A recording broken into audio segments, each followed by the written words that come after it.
BDR হত্যাকাণ্ডের পুনঃতদন্তে ৫ কার্যদিবসের মধ্যে গঠন করা হবে কমিটি, জানালেন স্বরাষ্ট্র উপদেষ্টা। সদস্য থাকবেন ৫ থেকে ৯ জন।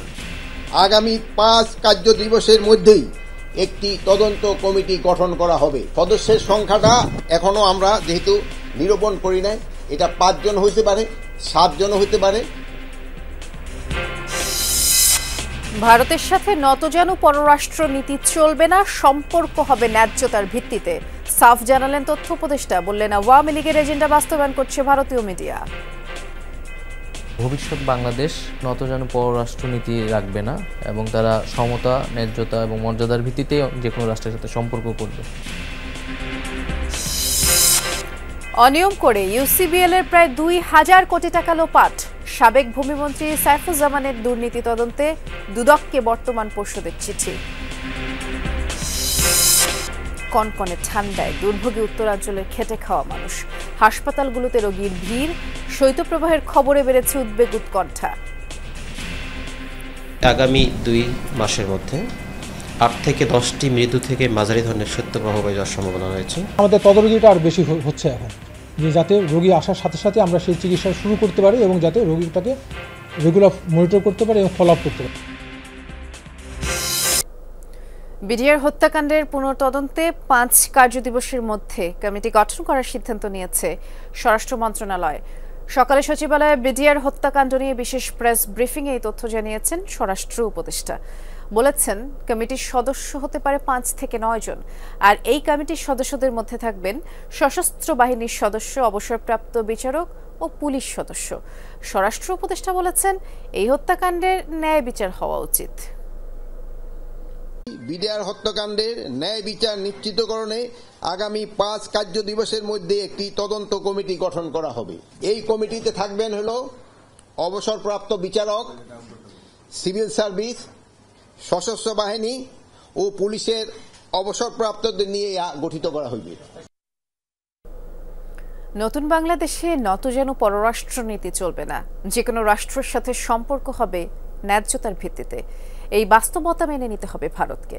যমুনা টেলিভিশনকে দেওয়া সাক্ষাৎকারে তথ্য সম্প্রচার উপদেষ্টা নাহিদ ইসলাম বলেছেন, আওয়ামী লীগের এজেন্ডা বাস্তবায়নে মিথ্যাচার করছে ভারতীয় মিডিয়া, সংখ্যালঘু ইস্যুতে অপপ্রচার চালিয়ে উস্কানি দিচ্ছে। সহকারী হাইকমিশনে হামলা কিংবা সীমান্তে প্রাণহানির পরে ভারতের দুঃখ প্রকাশ একরকমের প্রহসন বলেও মনে করেন নাহিদ ইসলাম। সহকর্মী তানফির মোর্শেদের ক্যামেরায় আরেক সহকর্মী লামিয়া তিথির রিপোর্ট।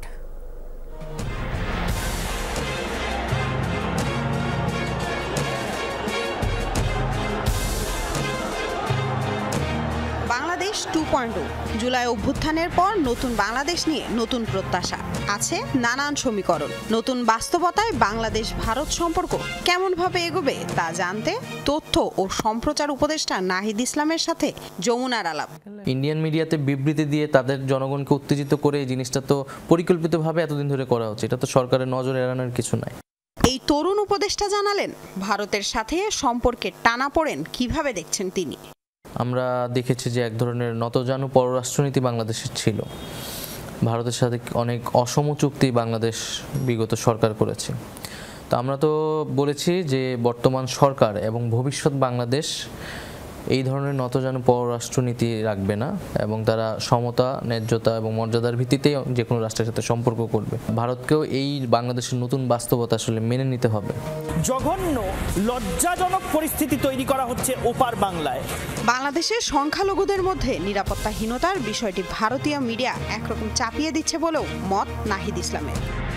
ভারতীয় মিডিয়া এটা তৈরি করার চেষ্টা করছে, আমার দেশের যে সংখ্যালঘু সম্প্রদায়কে এই অনাস্থা তারা তৈরি করার চেষ্টা করছে।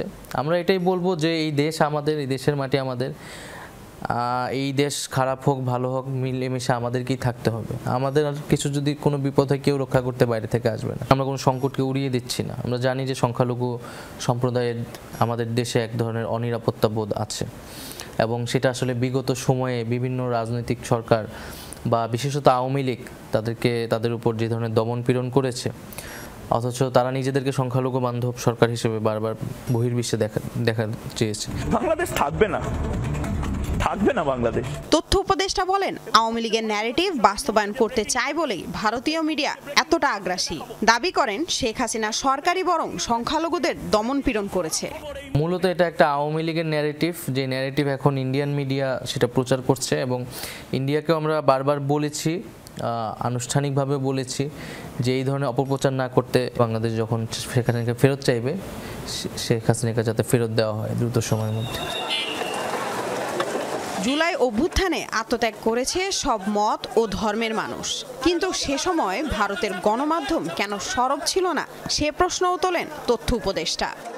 যখন আমরা রাস্তায় নেমেছি আমরা দেখি নাই কে হিন্দু কে মুসলমান। যখন আমাদের বিরুদ্ধে গুলি চালানো হয়েছে, হিন্দু মুসলমান দেখে গুলি চালানো হয়নি। ফলে তখনও যে এত সংখ্যালঘু মারা গেলেন সেটা নিয়ে কিন্তু ভারত কোনো বার্তা দেয়নি।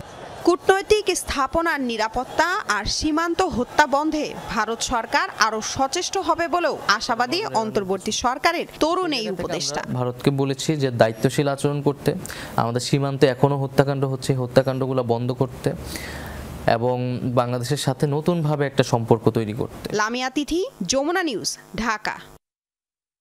তত্ত্বাবধায়ক সরকার ব্যবস্থা বাতিল সহ বেশ কিছু বিষয়ে সংবিধানের পঞ্চদশ সংশোধনী বাতিল প্রশ্নে আজ হাইকোর্টের চূড়ান্ত রায়। আমরা এই বিষয়ে বিস্তারিত জানব। হাইকোর্ট প্রাঙ্গণে আমাদের সহকর্মী আশিক মাহমুদ অপেক্ষা করছেন। আশিক, রায় কখন নাগাদ হতে পারে আমাদেরকে জানাবেন।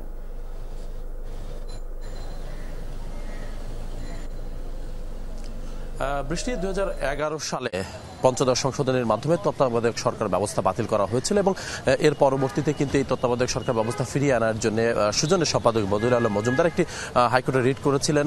সেই রিটের বিগত কয়েকদিনে, এই নতুন সরকারের সময় বিগত কয়েকদিনে প্রায় 23 দিন টানা এই বিষয়ে শুনানি হয়েছে। বিভিন্ন পক্ষ, বিএনপি, জামাত, জাতীয় পার্টি, অন্যান্য রাজনৈতিক দল সবাই এই বিষয়ে শুনানি করেছে এবং পরবর্তীতে বিচারক আজকে রায়ের জন্য দিন ধার্য করেছেন এবং তিনি বলেছেন যে এই পঞ্চদশ সংশোধনের মাধ্যমে যে বাংলাদেশের যে নির্বাচন ব্যবস্থা, বাংলাদেশের যে গণতান্ত্রিক প্রক্রিয়া, সেটি কিন্তু বাধাগ্রস্ত হয়েছিল এবং বিগত সরকারের সময়ে যে পরপর 3টি নির্বাচন 14, 18 এবং 24, এই নির্বাচনে একপক্ষীয় নির্বাচন হয়েছিল।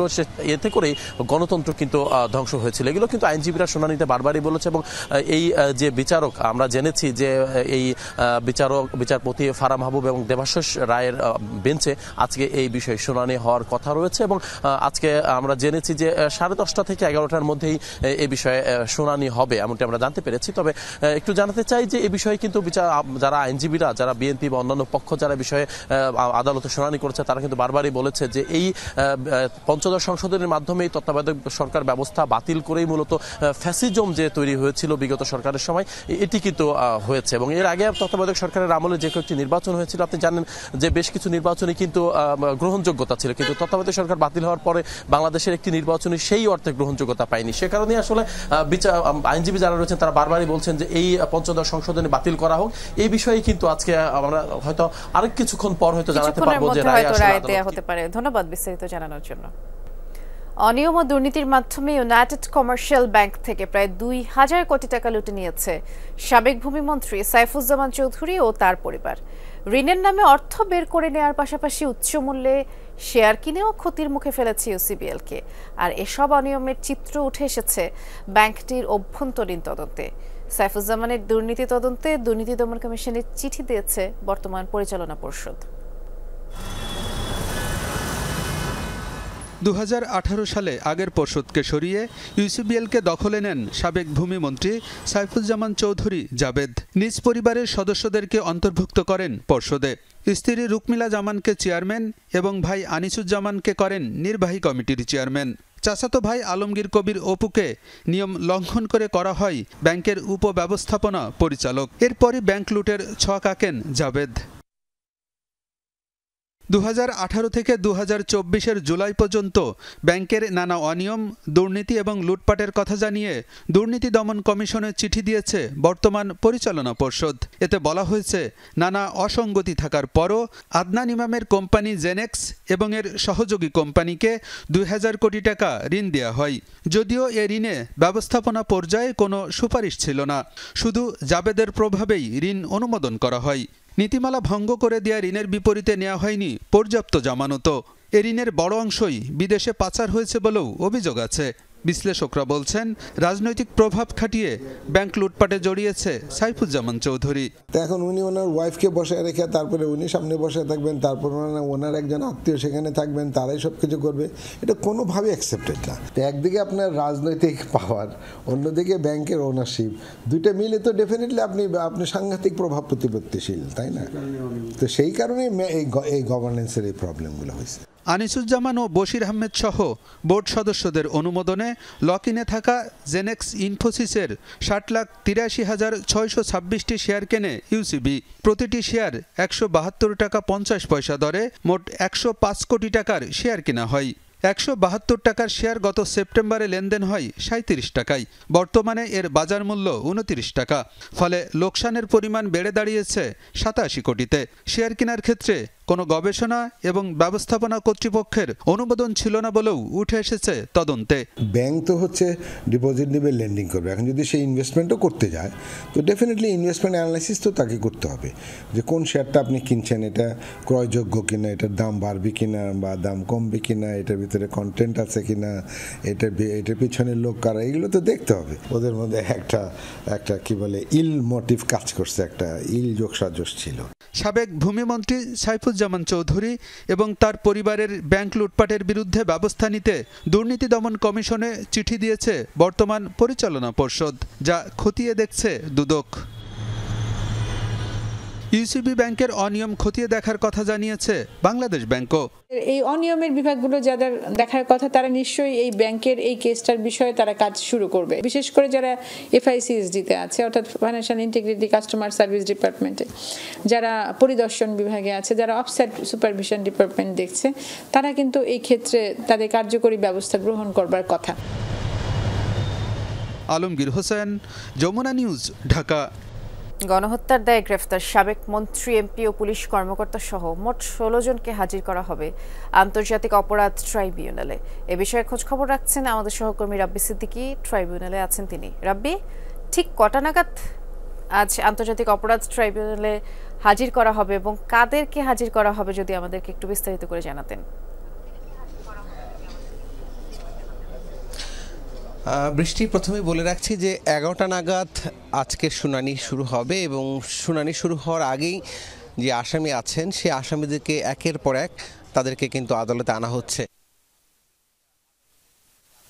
সেই গারদখানায় কিন্তু এরই মধ্যে প্রিজন ভ্যানে করে আসামিদের নিয়ে আসা হচ্ছে।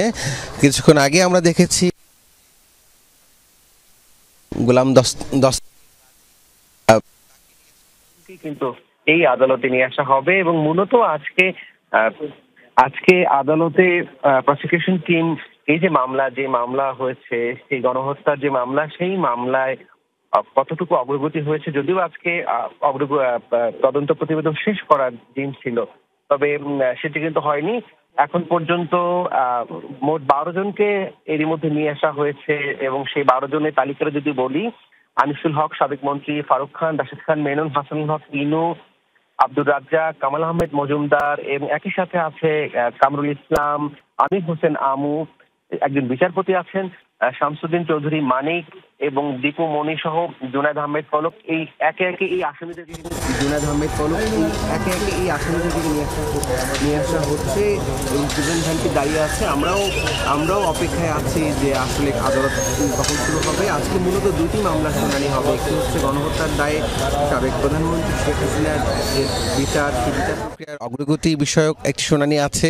সেই সাথে এই যে সাবেক মন্ত্রী, আমলা, বিচারপতি যাদের বিরুদ্ধে হত্যার অভিযোগ এবং গণহত্যার অভিযোগ, সেই অভিযোগের কতটুকু কি অগ্রগতি হলো সেই বিষয়ে একটি শুনানি আজকে আমরা হবে, সেজন্য অপেক্ষা করছি। বৃষ্টি, নিশ্চয়ই শুনানির পরে আবারও আপনার মাধ্যমে দর্শকদের জানাবো। রাব্বিকে ধন্যবাদ জানাচ্ছি। ছাত্র আন্দোলনের ঘটনায় দায়ের একাধিক হত্যা মামলার আসামি ও শেখ হাসিনার এপিএস হাফিজুর রহমান লিকুর ঘনিষ্ঠ বন্ধু আনিসুর রহমান সোহাগকে গ্রেফতার করেছে ঢাকা মহানগর গোয়েন্দা পুলিশ। রাতে অভিযান চালিয়ে পল্টন থানার একটি হত্যা মামলায় এজাহারভুক্ত আসামি হিসেবেই তাকে গ্রেফতার করা হয়। জানা গেছে, সাবেক প্রধানমন্ত্রী শেখ হাসিনার এপিএস হাফিজুর রহমান লিকু, সাবেক স্বরাষ্ট্রমন্ত্রী আসাদুজ্জামান খান কামাল, জাহাঙ্গীর কবির নানক ও আমির হোসেন আমুর সাথে এই আনিসুর রহমান সোহাগের বেশ সখ্যতা ছিল। অভিযোগ আছে হাফিজুর রহমান লিকুর সব অবৈধ সম্পদের দেখভালের পাশাপাশি নগদ টাকাও গচ্ছিত রয়েছে সোহাগের কাছে। এছাড়া তার বিরুদ্ধে সার্টিফিকেট জালিয়াতি সহ বহুমুখী প্রতারণার অভিযোগও রয়েছে। বছর ঘুরে আবারও এসেছে শীতের বুড়ি। এই ঋতুকে রোমাঞ্চকর বলা হলেও উত্তরাঞ্চলের মানুষের জন্য শীতকাল আসে সীমাহীন কষ্ট আর দুর্ভোগ নিয়ে। এরই মধ্যে এই বিভাগে তাপমাত্রার পারদ নেমেছে 10 ডিগ্রির ঘরে। মৌসুমের শুরুতেই বিপর্যস্ত মানুষের দুশ্চিন্তা আরও বাড়িয়েছে শৈত্যপ্রবাহের খবর। আর এই পরিস্থিতি মোকাবেলায় আদৌ কি কোনো প্রস্তুতি আছে প্রশাসনের? মুক্তার দুলের মতো শীতের সৌন্দর্য আবেদন বাড়িয়ে দেয় নরম দুর্বা ঘাস, সোনালি ধান কিংবা গাছের পাতায় জমে থাকা শিশির বিন্দু। তবে শীতের তীব্রতায় এই সৌন্দর্য স্পর্শ করতে পারে না দেশের উত্তরের মানুষকে। গেল 6 দিনে উত্তরাঞ্চলে তাপমাত্রার পারদ নেমেছে 10 ডিগ্রির নিচে। দুশ্চিন্তা আরও বেড়েছে মাঝারি থেকে তীব্র শৈত্যপ্রবাহ বয়ে যাওয়ার পূর্বাভাসের খবরে। আগামী 2 মাসের মধ্যে 8 থেকে 10টি মৃদু থেকে মাঝারি ধরনের শৈত্যপ্রবাহ বয়ে যাওয়ার সম্ভাবনা রয়েছে এবং 2 থেকে 3টি তীব্র ধরনের শৈত্যপ্রবাহ, যেটাকে আমরা 4 থেকে 6 ডিগ্রি সেলসিয়াস তাপমাত্রা বলি, এই ধরনের শৈত্যপ্রবাহ বয়ে যাওয়ার সম্ভাবনা আমাদের উত্তর পশ্চিম অঞ্চলে, বিশেষ করে মধ্যাঞ্চলে রয়েছে। আবহাওয়া অফিসের এমন খবরে সবচেয়ে বেশি উদ্বিগ্ন চাষিরা। বোরোর বীজতলা এবং আলু আবাদের ভবিষ্যৎ নিয়ে শঙ্কিত তারা। হাসপাতালেও বেড়েছে ঠান্ডাজনিত রোগে আক্রান্তদের ভিড়। আগুন পোহাতে গিয়ে দগ্ধ রোগীর সংখ্যাও বৃদ্ধি পাচ্ছে দিন দিন। এমন অবস্থায় একমাত্র ভরসা রংপুর মেডিকেল কলেজ ও হাসপাতাল, কিন্তু সেখানেও শয্যা ও চিকিৎসক সংকট। এই সময়টাতে আলু ফসলের শীত নামেই প্রতি বছর, এবং কৃষকরা কিভাবে ফাঞ্জিসাইড স্প্রে করে সেটা মোকাবেলা করতে হয় সেটা শিখেছে, এবং আমরা মাঠে প্রতি বছরই কৃষকদের সাথে এই ব্যাপারে অ্যাক্টিভ থাকি। আমাদের তদারকিটা আর বেশি হচ্ছে এখন, যে যাতে রোগী আসার সাথে সাথে আমরা সেই চিকিৎসা শুরু করতে পারি এবং যাতে রোগীটাকে রেগুলার মনিটর করতে পারি এবং ফলো আপ করতে পারি। এই জন্য কিন্তু আমাদের ডাক্তার এবং নার্স এবং অন্যান্য যারা আছেন তারা সবাই সচেতন এবং কাজ করে যাচ্ছেন। উত্তরাঞ্চলবাসীকে প্রতি বছরই অবর্ণনীয় কষ্টে কাটাতে হয় শীতকাল। গরম কাপড়ের চাহিদা মেটাতে আগাম প্রস্তুতি নেওয়া আছে বলে জানান বিভাগীয় কমিশনার। আগাম প্রস্তুতি আমরা নিয়েছি, আশা করি আমরা খুব শীঘ্রই পেয়ে যাব। আমরা কিছু নগদ টাকারও চাহিদা দিয়েছি, যদি কোনো রকমের ঘাটতি পড়ে যেন আমরা তাৎক্ষণিকভাবে সেটা স্থানীয় বাজার থেকে সংগ্রহ করে এই শীতটা জোরালোভাবে মোকাবেলা করতে পারি। শীত পরিস্থিতি মোকাবেলায় উত্তরাঞ্চলের জন্য আলাদা প্রকল্প ও বাজেট বরাদ্দের দাবি সংশ্লিষ্টদের। সরকার মাঝারুল মান্নান, যমুনা নিউজ, রংপুর। সিরিয়া ছেড়ে যাওয়ার কোনো পরিকল্পনা ছিল না দেশটির ক্ষমতাচ্যুত প্রেসিডেন্ট বাশার আল আসাদের। সামাজিক যোগাযোগ মাধ্যম টেলিগ্রাম চ্যানেলে প্রকাশিত এক বিবৃতিতে এমনটি জানানো হয়েছে। বাশারের কথিত ওই বিবৃতিতে বলা হয়, সিরিয়া ছাড়ার ঘটনা পরিকল্পিত ছিল না। এমনকি দামেস্কে বসে ডিসেম্বরের 8 তারিখ সকাল পর্যন্ত বাশার তার নিজের দায়িত্ব পালনের দাবি করেন। বিদ্রোহীরা খামেইমিম বিমান ঘাঁটিতে পৌঁছানোর পর বাশার আল আসাদ সিরিয়া থেকে রাশিয়া চলে যাওয়ার সিদ্ধান্ত নেন। কানাডায় চলমান রাজনৈতিক অস্থিরতার কারণে পদত্যাগের জন্য চাপ বাড়ছে দেশটির প্রধানমন্ত্রী জাস্টিন ট্রুডোর উপরে। এরই মধ্যে পদত্যাগ করেছেন ট্রুডোর ঘনিষ্ঠ হিসেবে পরিচিত দেশটির অর্থমন্ত্রী ক্রিস্টিয়া ফ্রিল্যান্ড। নানামুখী চাপে থাকা প্রধানমন্ত্রী জাস্টিন ট্রুডোর জন্য এটিকে বড় ধাক্কা হিসেবেই দেখা হচ্ছে। সম্প্রতি বিভিন্ন জরিপে দেখা যায় ট্রুডোর প্রতি জনসমর্থন কমেছে, আর এর পাশাপাশি নিজ দলে তার বিরোধিতাও বেড়েছে। অন্যদিকে যুক্তরাষ্ট্রের নবনির্বাচিত প্রেসিডেন্ট ডোনাল্ড ট্রাম্প কানাডার বিরুদ্ধে বাণিজ্য যুদ্ধের হুমকি দিয়ে রেখেছেন। এমন পরিস্থিতিতে পদত্যাগের ঘোষণা দিলেন ফ্রিল্যান্ড। এদিকে আন্তর্জাতিক বিভিন্ন গণমাধ্যম বলছে যে কোনো সময় পদত্যাগ করতে পারেন প্রধানমন্ত্রী ট্রুডো। আস্থা ভোটে হেরে গেলেন জার্মানির চ্যান্সেলর ওলাফ শোলজ। সোমবার দেশটির পার্লামেন্টে এই ভোটাভুটি হয়। 207 জন আইন প্রণেতা ভোট দিয়েছেন শোলজের পক্ষে, আর বিপক্ষে দিয়েছেন 394 জন। ভোটদানে বিরত ছিলেন 116 জন। আস্থা ভোটের রায় 66 বছর বয়সী সোলজের বিপক্ষে যাবে বলেই ধারণা করা হয়েছিল আগে থেকে। রাজনৈতিক ও অর্থনৈতিক নানামুখী সংকটে চ্যালেঞ্জের মুখে তার নেতৃত্ব। গত মাসে ভাঙন দেখা দেয় জার্মান চ্যান্সেলরের নেতৃত্বাধীন 3 দলের জোটে এবং ভোটের মধ্য দিয়েই জার্মানির পার্লামেন্ট ভেঙে দিতে পারেন প্রেসিডেন্ট। এর ফলে আগামী 23 ফেব্রুয়ারি আগাম নির্বাচন আয়োজনের সুযোগ তৈরি হয়েছে দেশটিতে।